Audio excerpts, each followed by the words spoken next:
Hello and welcome back. This is Sherri with Heart and Soulful in the studio today, Studio B to be exact. I have brought very few projects with me, very few materials. So today I wanted to work on the vintage book, my beginner series, using an old book to create a sort of junk journal. And like I said, I don't have very many supplies here, so we're going to see what we can do. I wanted to kind of take a look in this book. I've been trying to decide if I'm going to sell it or not. I kind of think I might, so if anybody's interested, let me know. But I thought today what I would do with that in mind is I'm imagining this going to someone who is maybe a beginner at all this and doesn't really want to put their book together yet themselves, but wants to maybe just decorate it. So I would leave it pretty naked like this.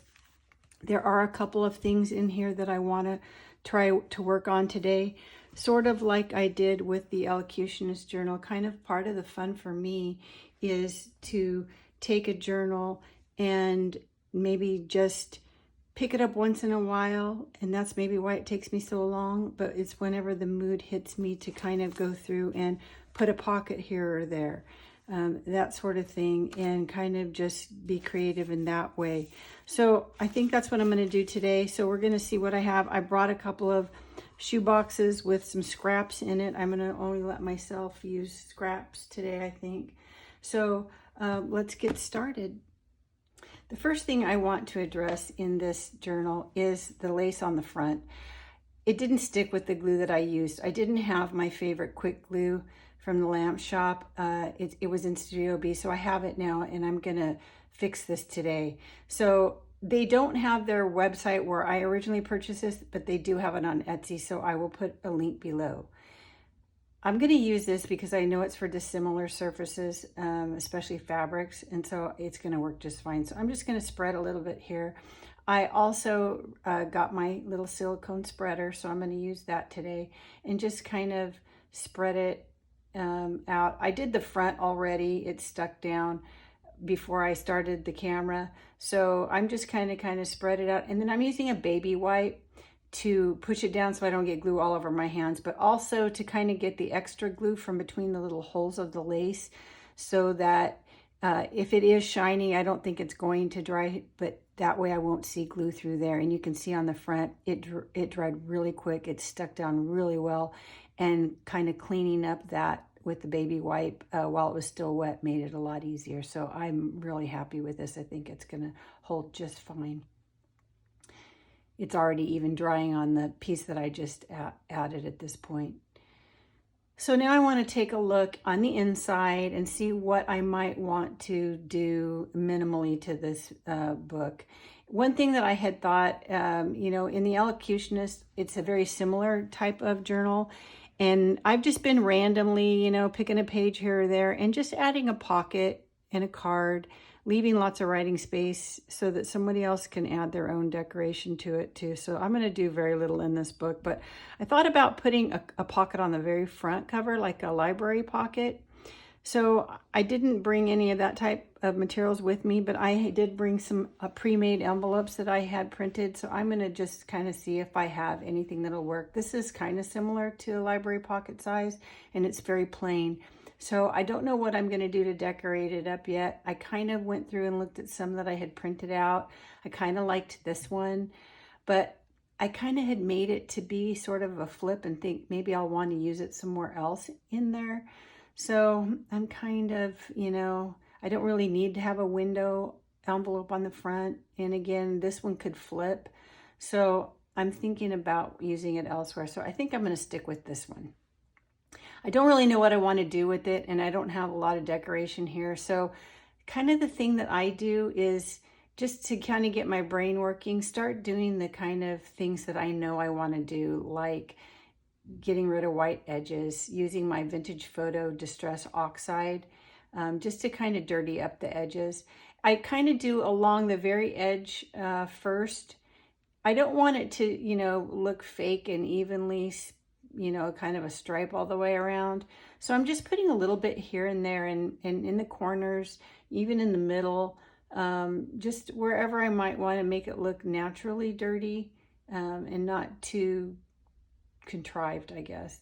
So I'm just going to add a little bit here. It's pretty white and I want it to look good with the page next to it. And I don't, again, know what I'm going to add for decoration. So I'm going to leave it pretty plain right now. But I do want to go ahead and see if I have a card that might work.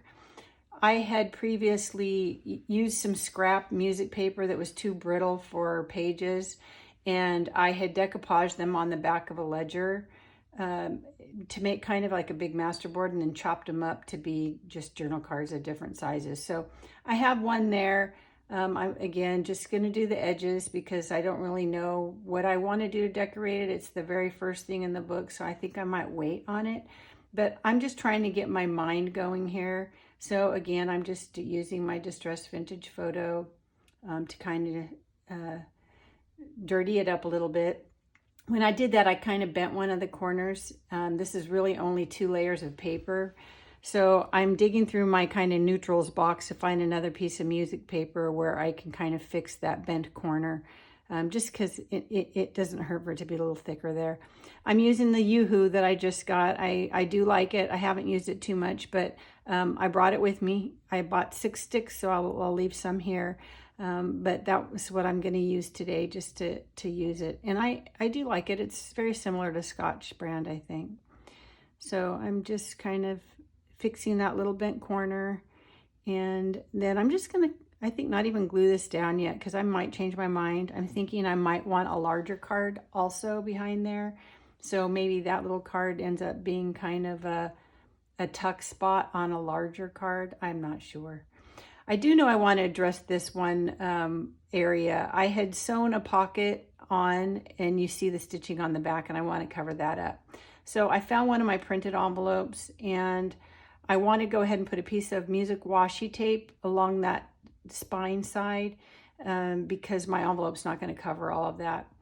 I hadn't cleaned out my little metal thing on my glue, so I had to take the cap off. I always forget when I'm not there for a long time. I need to soak that first before I start using it. So I'm just kind of eyeballing where I might want to tear this to fit the top of my book because I want to cover up that stitching on the top and the bottom too. So I'm gonna look at this, and I had print on both sides, so I'm gonna go ahead and close it up because it's just gonna be a pocket, not a flip. And then I want to reinforce the envelope on the front, but then I also want to put some liner paper on the back side because it's just the inside of the envelope and I don't really like how that looks. So I'm just kind of, dirtying up my torn edge, and at this point thinking about what I want to put on the inside. So I'm just going to grab some book page and cut a piece to fit along the back. And then I'm just going to dirty that edge up too, because you'll see that when you put something in and out or when there's nothing in that. And then just put a little bit of glue. I'm using my Fabri-Tac glue here because I haven't cleaned out the nozzle from my art glitter glue. So I'm just going to use the Fabri-Tac because it's handy. And I just glued it along the top edge. It didn't need to be glued down the whole way. And then I need a little piece for the front edge because I need that to be reinforced. I'm going to be pulling a card in and out of there, so I want that a little thicker than 1 layer of paper. So I'm just going to kind of eyeball the size, glue it down, and then I'll tear off the edge where I want it torn.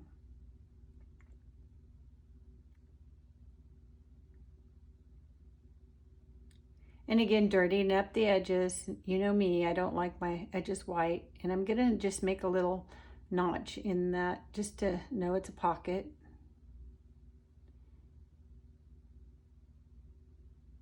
And now I'm just gonna kind of eyeball dry fit it and look for something that I can use for an inside card.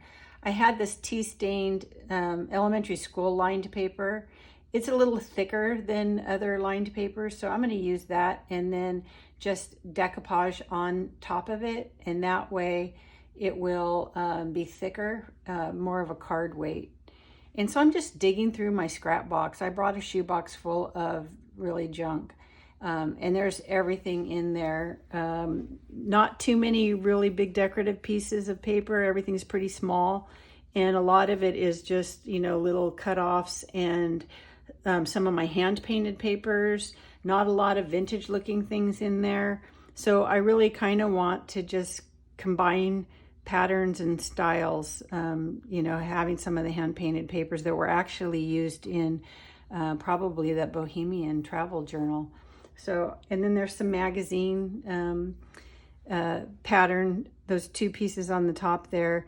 Those are actually for magazines. I like to take like bedding magazines because there's usually patterned fabrics that are in larger pieces. So it looks like fabric. And so I kind of like to use catalogs like that, clothing or bedding and that sort of thing. So I'm just going to turn some music on here because this takes me a bit to get all this collaged down. But I'm going to try to just, you know, balance. If you watch, I try to balance my color and that sort of thing just to my eye. So enjoy a little music while I collage.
At this point, I think I'm finished. So I'm gonna go ahead and punch my corners, round my corners, and do my distressing that I like to do, because at this point I don't have a lot of more materials here. Like I had said, I don't have stencils, I don't have stamps, but I decide I kind of have that little negative space, and I see that collage tissue laying there. So I want to still see that beautiful gold paper behind there. But I like the idea of having something that I can kind of see through. So I'm going to tear off a little tiny piece of this, and add it to my collage, just to kind of balance out that large area there. And I do like how that looks. So I'm just going to add this last little piece, and then I think I will be finished with the collage part.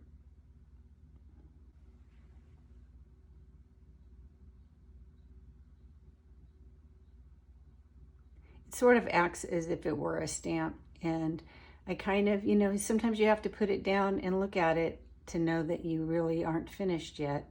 So I'm going to add my vintage photo around the edges again, just to get rid of those white edges, and think about what else I have here that I might be able to use. I'm just going to dirty up a little bit of the lighter, brighter spots again, and in the corners, just where there would be maybe some natural age. But I love it. I'm really happy with how it turned out. I love the colors. And it's just surprising that you can pull all of that out of a scrap box. So now you see why everyone says to save all your scraps, because they'll come in handy. So I really love it. I love how it turned out, but I need something at the top, and I don't have my little slotted punch that I like. But I do have a crocodile here. So I'm gonna add a little eyelet at the top so that I can put some kind of tie or tab at the top. So I'm just kind of eyeballing here. This is with the smaller eyelet.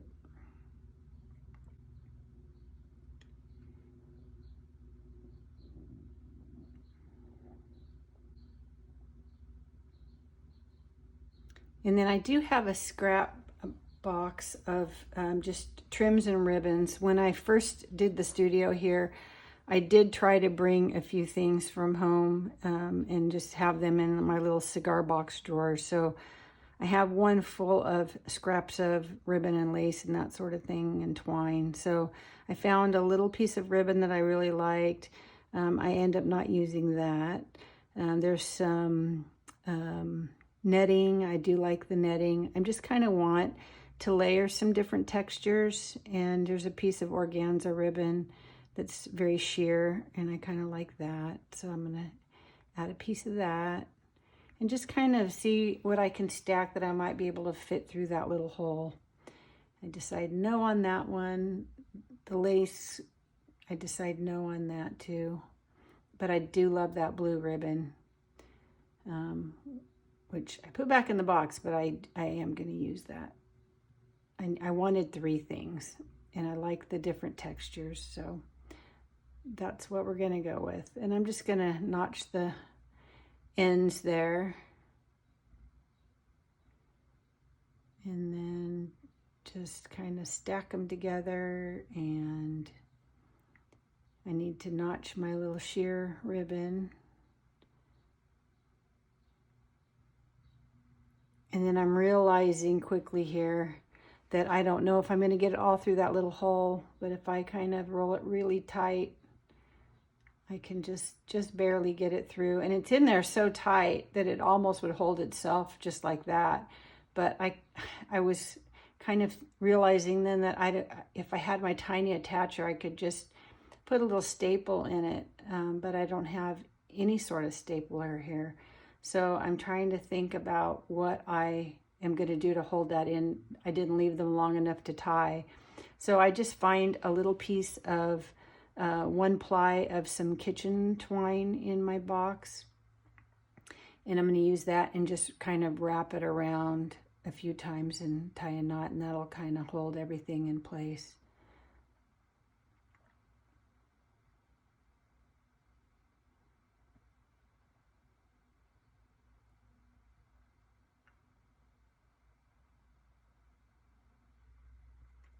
I really like not having a lot of materials here because it forces you to be creative. But at the same time, it seems like I'm always wishing I had something I don't. But that's how I'll get restocked here, I guess. So I really like that. I like how the little flag is sticking up above the book. So I'm going to go ahead and glue this down, the envelope down. I took the card out just so I don't accidentally glue anything I don't want glue on. And then I'm just going to use my Fabri-Tac and just center that on my page, and it covered up all my stitching that I wanted to hide.